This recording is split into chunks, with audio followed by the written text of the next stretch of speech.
Hope all of you are fit and fine. Today we will be meeting in the live class after a long gap, I would say. But in the meantime, I have uploaded an extra video study material as well as worksheet also. You got the notice, and I believe that all of you have already completed watching that video, because I think you got enough time after that particular day on which I uploaded that video. I know that video was too long, but I know that you have got enough time to watch that video. It was not necessary that you needed to watch that within one day or something like that, within 1 hour. So you got enough time, and I believe in you that you watched the video. That video was really important because active and passive voice is a very important topic. Very important topic, and I also believe that you have submitted the worksheet as well as completed the exercise provided in your book. If you have not done any of these, please complete that as soon as possible. Okay.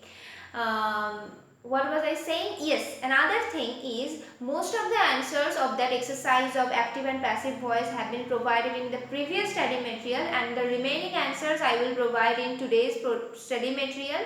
I have provided. At first you solve the chapter and then check whether you have done them correctly or not. If there is any problem in the worksheet, which happens generally, you just let me know. Those things need to be rectified in the next study material. After the examination, don't come and tell me that, Miss, there was a problem in the study material I saw but I forgot to inform. No, I won't accept such complaint. If you are going through the study materials properly, then you need to find out the problems right now, if there is any problem in the study material. Okay, and right now you need to inform me. Today, in the next class, before the examination, I'm sure you will be revising all the chapters, going through all the study materials. So only before the exam, you just inform me, this ma'am, I have a confusion regarding this. Is my answer correct or is your answer correct, or is there any mistake by chance in the study material? Okay, only before the examination. So today we will be discussing the chapter modals, which I would like to say that is not a very much difficult chapter, but a little bit tricky, I would say. There is no particular rule. I mean, there are rules, but the most important rule here is you need to fill in the blanks, or you need to use modals by by understanding the context, or by understanding how the sentence is sounding after you are using that particular modal. Okay, when I will explain, you will easily understand. This chapter is short, so I have decided that I will revise 1 or 2 topics also, because the next examination is coming. Okay, a few days are left, not a huge gap of time. So you will be revising at the same time, and this is the last chapter. Modals is the last chapter. Okay, enough of talking. Now, wait. Let me just open the chapter. It's page number 87. It's page number 87. Before explaining the things written in your book, I would like to remind you something, that when we were discussing the chapter verb, we learned about there are so many types of verbs. Depending on the classifications were a lot, depending on so many things, but there were 2 types of verbs: main verbs and auxiliary verbs. I hope you remember. If you don't remember, don't make yourself confused. Just clarify your confusion. You watch the video made on the chapter verbs, especially the portion where I explained main verb and auxiliary verb. Main verbs are main verbs. They can be placed alone. Okay. But auxiliary verbs, I hope you remember, there were 2 types of auxiliary verbs: primary auxiliary and modal auxiliary. I am not writing it down because These things are old ones. Okay, we have already discussed that a lot of times. So primary auxiliary and modal auxiliary. And primary auxiliary verbs, they can be used both as main verb and helping verb. But modal auxiliary verbs means the modals, which we will be reading right now, those can be used only as helping verb. Let me give you an example. Can. C-A-N, can.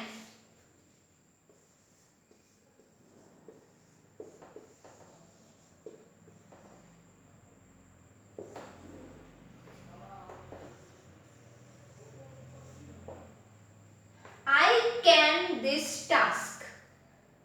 Does this sentence have any proper meaning, or does it make any sense? No, absolutely not. This one is a wrong sentence. Can is a verb. We have used a verb, but this cannot be used as a single verb or main verb. This cannot be placed alone in a sentence because this is a helping verb. Modals can be used, modal auxiliary verbs can be used as helping verbs only. Never ever can be used as main verbs, or never ever can be placed alone in a sentence. Now we have to use a main verb with this modal auxiliary verb or helping verb. Which verb can we use?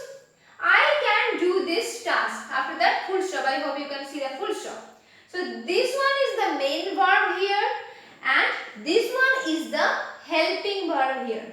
Now one more thing that I would like to say, because this one is important, that in place of I, if we place a third person singular number like Rita, Rita can do this task. Generally after third person singular number in simple present tense, we add s or es to the verb at the end of the verb. But when we use a helping verb like does, here we will not use does because we are reading modal auxiliary. Okay, not primary auxiliary.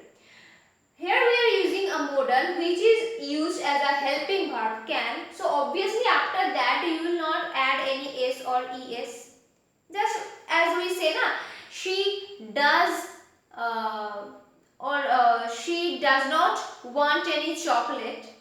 Does not, because you are using does, that does helping verb is soaking the es or s from want. Otherwise what do we need to say? She wants chocolate. Because third person singular number we need to add s. But when we are inviting a helping verb, she does not want a chocolate. Does has come to help now. That is why the word does is soaking the s from want. We will not use s anymore with want. Similar case, can verb, it has been used as a helping verb, so no s or es after the modal auxiliaries. Okay? Now, there are quite a few modal auxiliaries mentioned in your book also, like can, could, may, might, will, would, shall, should, must, ought to. You just remember these things. You just practice these things only right now. Okay. In a box there has been written something. Modals are not complete verbs. They cannot stand alone. They must be followed by a main verb. Okay. Just the thing I explained for a long time. Modals have only one form which can never change. Obviously. See?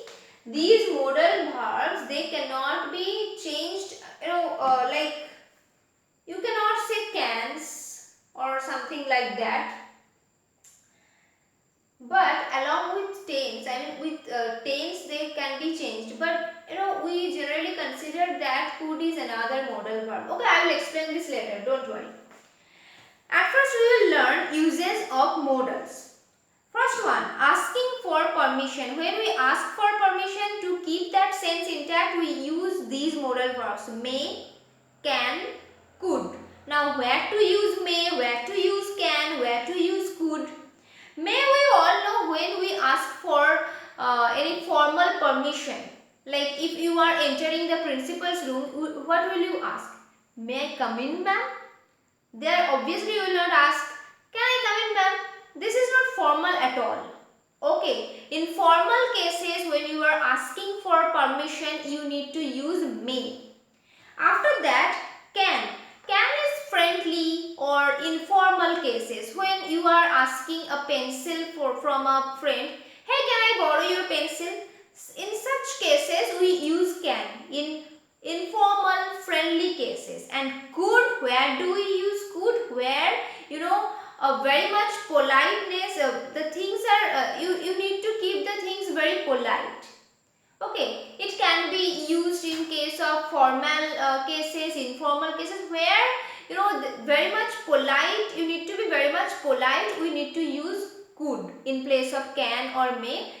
We need to use could to be very much polite. It sounds very much polite. Could I borrow your? Could I borrow some money? Okay, you want to sound very much polite, that's why you are using could. Okay. Now next one, giving permission. After asking permission, we will discuss about giving permission. In this case, we have two modals, can and may. Can is used again in case of, informal cases. In informal cases, can is used both in case of asking permission and giving permission. See, you can use my pen. Suppose you are telling one of your friends, then you can use my pen. Or you can take my bag. May is used again in case of formal permission. When you are giving permission in formal cases, you need to use may. You may leave now. Okay, suppose the boss is telling one employee that you may leave now. Okay, so this is a formal relation and a formal permission giving is taking place. That's why may has been used. You just remember these things. In this standard, only these things are important. You don't need to make yourself confused with lot of things. Okay. Next one, when you are trying to show your ability or say something about your ability, you can use can or could. First one, Mohan can keep wickets. Sonali could run faster than the other children. Generally, what I learned in my childhood, that when we use the past tense of can, we can use could. So both the things are right, can and could. If you see that after reading the whole sentence, suppose there is a fill in the blank, and suppose after reading the whole sentence you are feeling like, okay, here something has been told which took place in past. There you don't use can, there you use could, because it happened in the past time. Okay, understood? And if it is happening in the present time, you can use can. Okay. Now next one, suggestions, advice, should and ought to.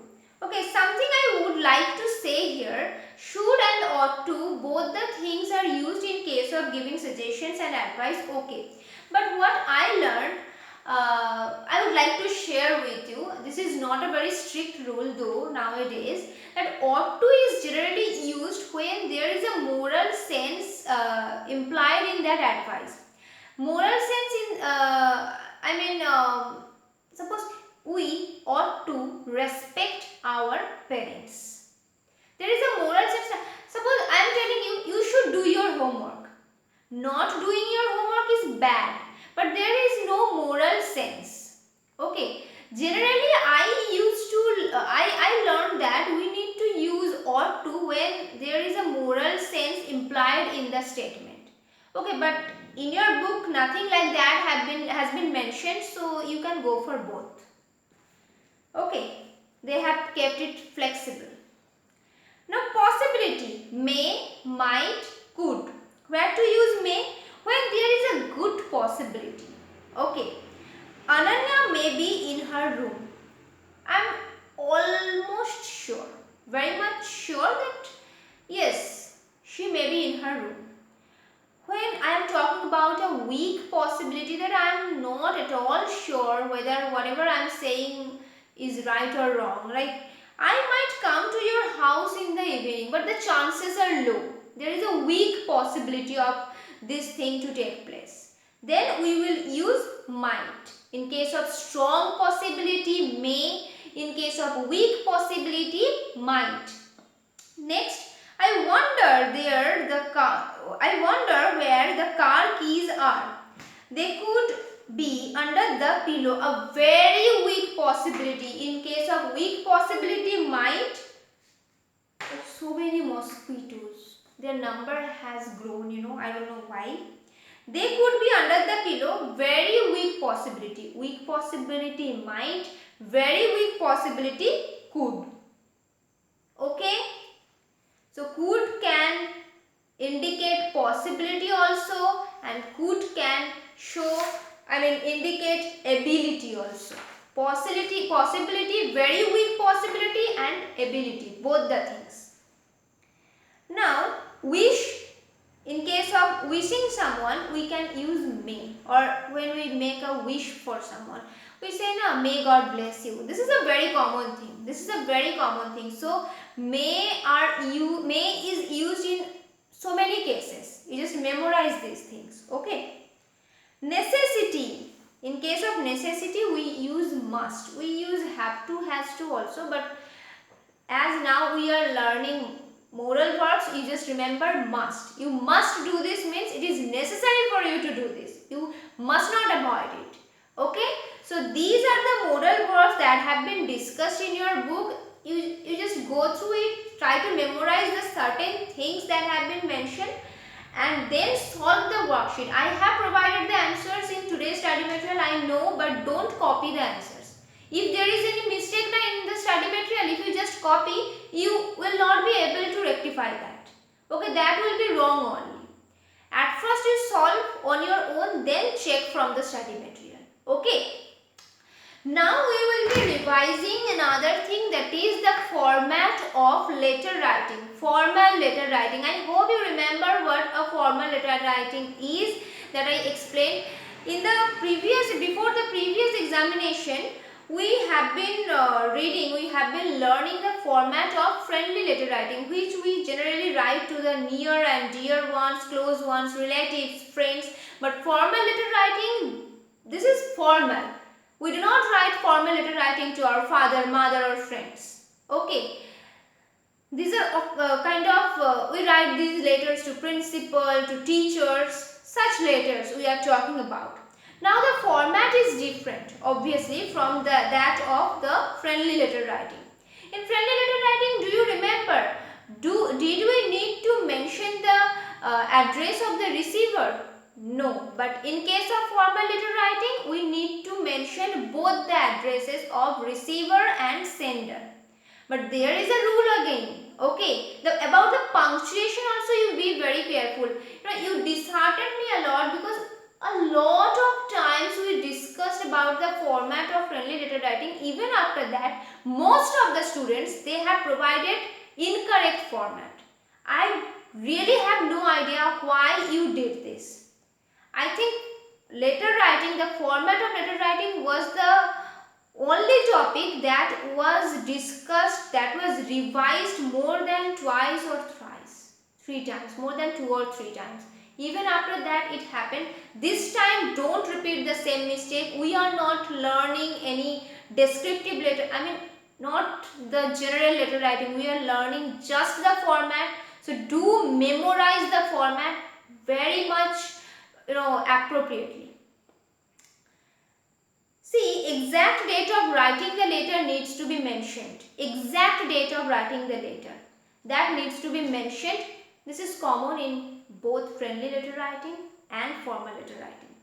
Next one, numbers won't be used. It was also a rule in case of friendly letter writing. The numbers like 2, 3, these cannot be used. Short forms, abbreviations like etc, you cannot use etc. You cannot use don't in this way. No, you have to write do not. You cannot use don't. You cannot begin the letter with an interrogative sentence. These are the common rules. Okay, these are the common rules. No numbers except dates and times, no numbers, no short forms, no abbreviations, exact date of writing the letter, and punctuation to again and again I am saying is very important. If it is comma comma full stop, you have to put comma comma full stop. You cannot give comma full stop full stop. Okay, you are not going to get the marks then. Sender's address 3 lines, recipient's address 4 lines. You need to remember which address is to be mentioned at the top, and after that you need to mention which address. Like see, at the top of the letter writing, I mean formal letter writing, you need to mention your own address. I mean the sender's address needs to be mentioned at the top. Okay, left top. And that must contain 3 lines, and the punctuation is comma comma full stop. After that, the date needs to be mentioned, the exact date of writing the letter. And the format must be like this. The format of letter writing, formal letter writing, I have provided. You study the format of date from that thing. Exact the same date the same format of writing date must be provided.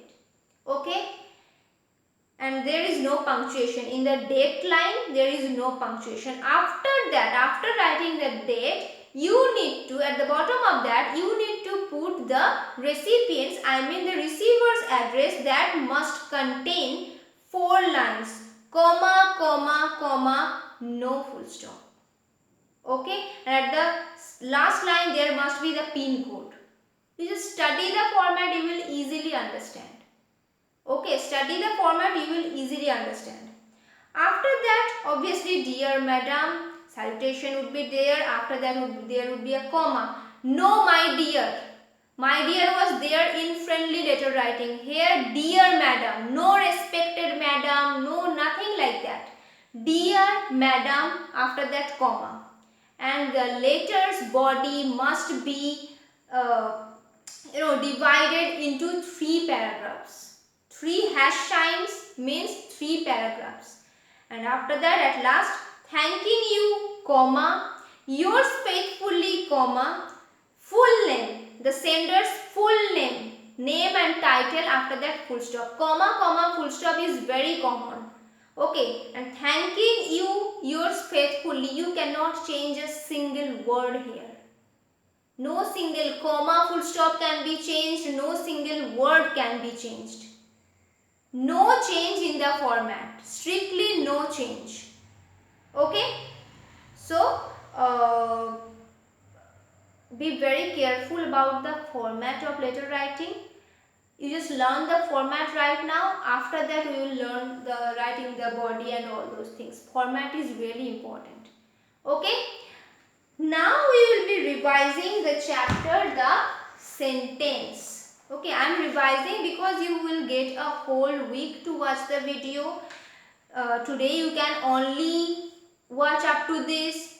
You can watch the rest of the video tomorrow. You will get a lot of days to complete the whole video.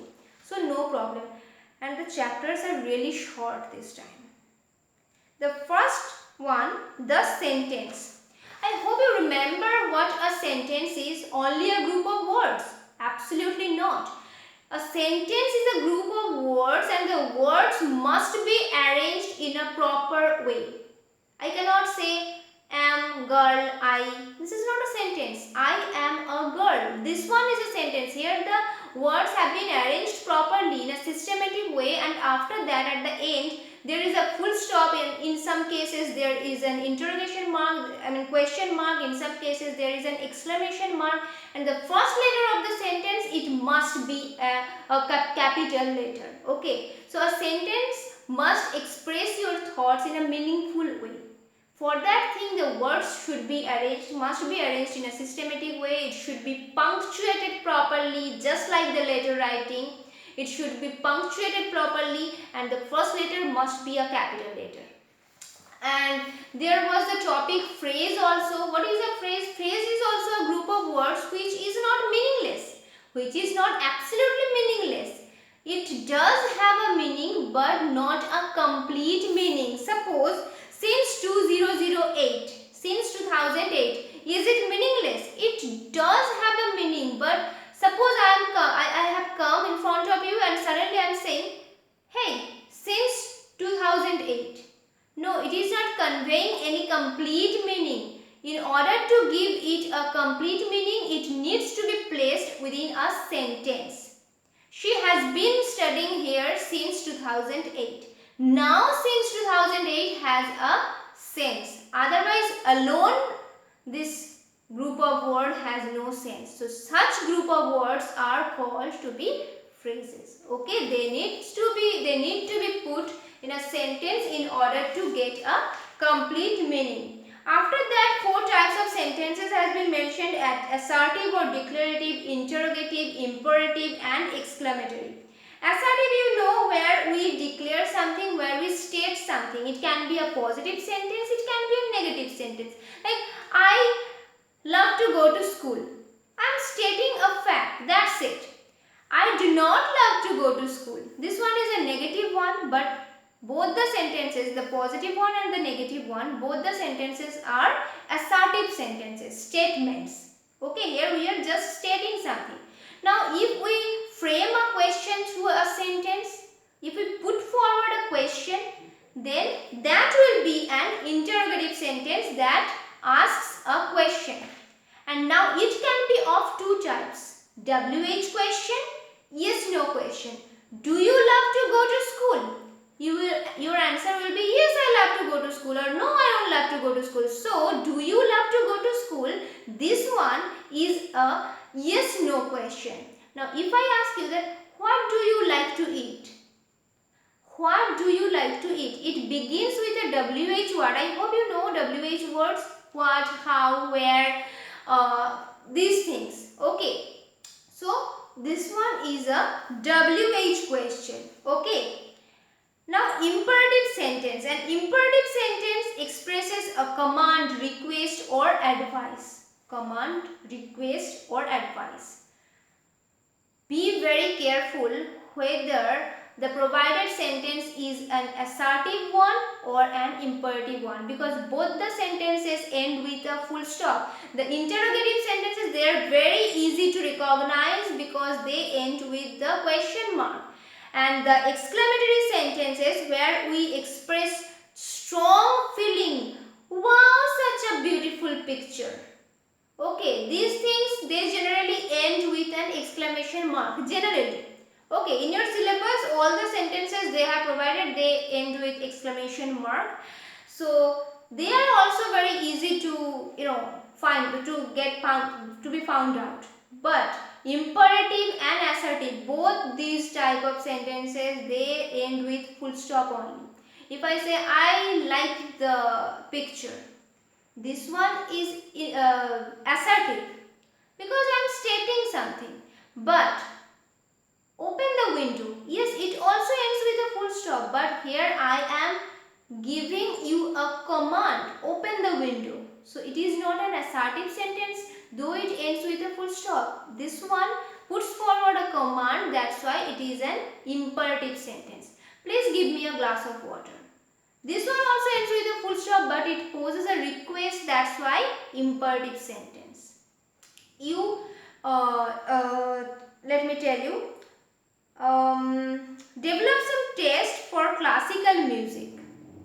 And generally, that I would like to say that in case of imperative sentences, I don't know whether in your book it has been mentioned or not. Generally, in case of imperative sentences, the subject is you, generally, which remains hidden. Like open the window, it actually is you open the window, but the subject, it remains hidden.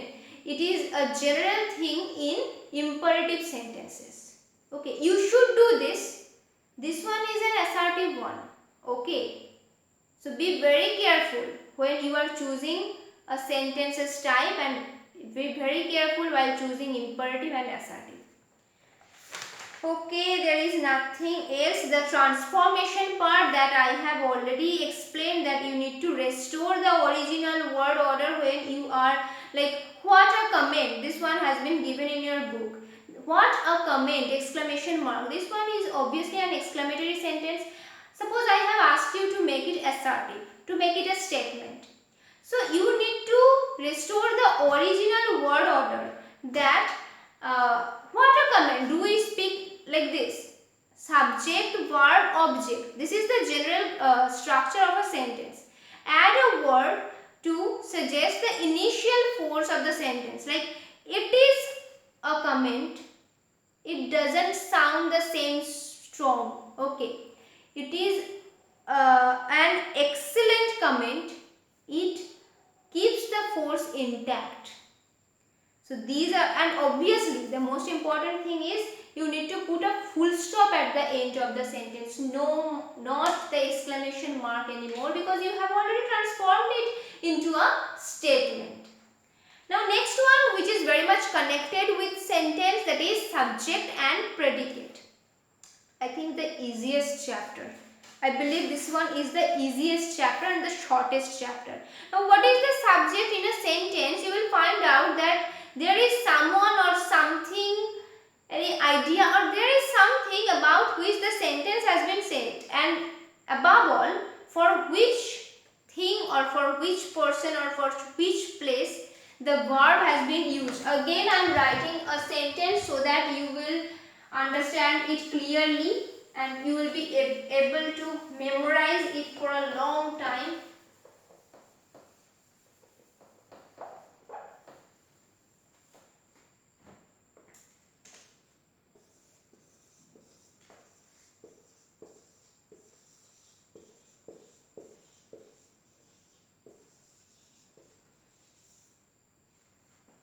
Can you watch the, wait a second.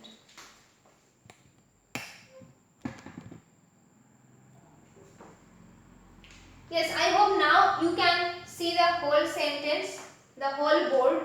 Suddenly I thought that okay, I think the whole board cannot be seen. She has done her duty. Here, which one is the verb or which are the verbs? This one is the helping verb and this one is the main verb. So this is the verb part. For which noun or pronoun this verb has been used? For her, for duty, or for she? Obviously for she we are using this. Okay, so see, the subject often says who or what performs the action that the verb refers to. So this one is the action here. Who is doing that action here? She. So the person or sometimes the thing, the place, whatever it can be, who does the action, okay, that one is the subject only. Here she is the subject and the rest of the sentence which tells us something about the subject, that is the predicate. Remember, we are not learning about subject and object. We are learning about subject and predicate. Predicate is a part of sentence. Subject is a part of sentence.